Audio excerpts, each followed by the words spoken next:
Hi everyone. Today I thought I'd go through and show you how to make sizzler bread. But what I want to actually do is show you the actual recipe on how to make sizzler bread.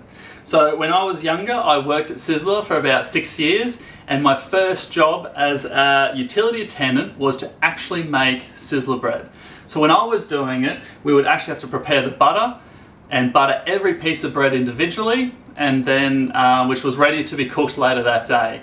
Later on, they actually brought the bread in pre-buttered and frozen, not sure where from, but the art of actually making sizzler bread was lost. But I still have my book, I still have my recipe, so let's do it today. Okay, so the actual recipe for the sizzler toast, you require 5 kilograms of margarine, 1.5 kilograms of parmesan cheese. So what I use is a ratio, basically 3 parts margarine or butter to 1 part parmesan. It's pretty much close enough. I've been telling my daughter all about this. She's never tried sizzler toast before. The sizzlers around us have closed down now, but she's super excited, so she's going to come in and help me today. This is Sophia. So today we're going to make sizzler bread. I loved it as a kid, and I hope Sophia does too. So what we have today basically is we're going to use around 150 grams of margarine. Now I'm not trying to make a huge batch here, just enough for us. So then I'm going to use 50 grams of parmesan. So what we use at Sizzler, and what I'm using today, is this style of grated parmesan that you can get at the supermarket. What's actually best about this is the parmesan is very finely grated. So when you whip the margarine and add the parmesan, it will actually bring through a very good consistency through the butter with no lumps of parmesan or anything like that. It'll basically be one smooth sort of margarine / parmesan paste. So that's what we've got today. We've also got our thick bread. So this is about 1 inch thick bread that we got from the supermarket. That's all you need. The thicker the better because of the way that you cook it. If you use normal width of bread, it may not work out as well. So you need as thick as you can. And we have our spatula to spread it at the end. So first step is to whip the butter. So let's go.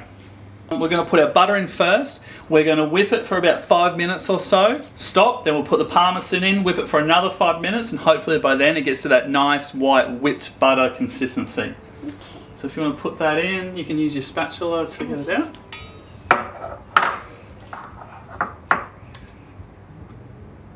It's like I'm going to eat it. Yep, all of it in.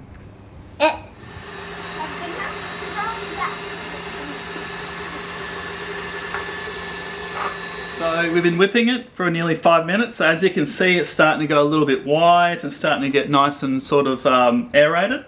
So I've got my 50 grams of parmesan. All we do is we add that in, put it back under the mixer for another sort of 3 minutes to 5 minutes until it's all whipped in to a nice sort of whipped butter consistency.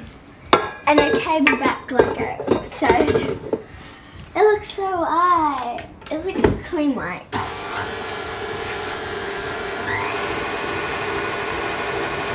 I guess I'll be back again when you finish it. Get this off the sides.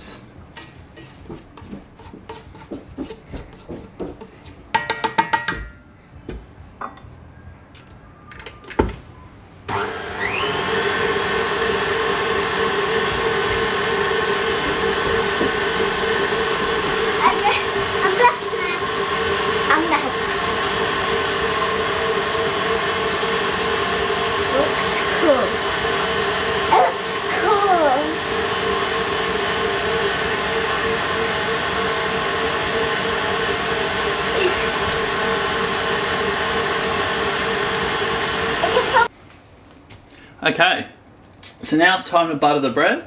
So the important part about buttering the bread is the butter mixture needs to be thick on the bread. So the recipe says we had to put 2 millimeters of butter on using a spatula because it's much easier, especially with how much bread we were buttering. So the key is you want to butter it all over, all to the edges, and it's got to be thick. Okay, can I help you? You can. I'll do the first one and show you. So you just do it all the way to the edge. I was much faster at this when I was doing it regularly, so it actually looks thick. So that's the key. All right, so Sophia. Okay. So you want it nice and thick, all the way to the edge. There we go. Get lots.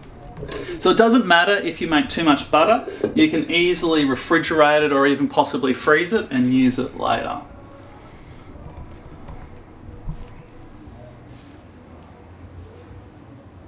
Beautiful, that's perfect.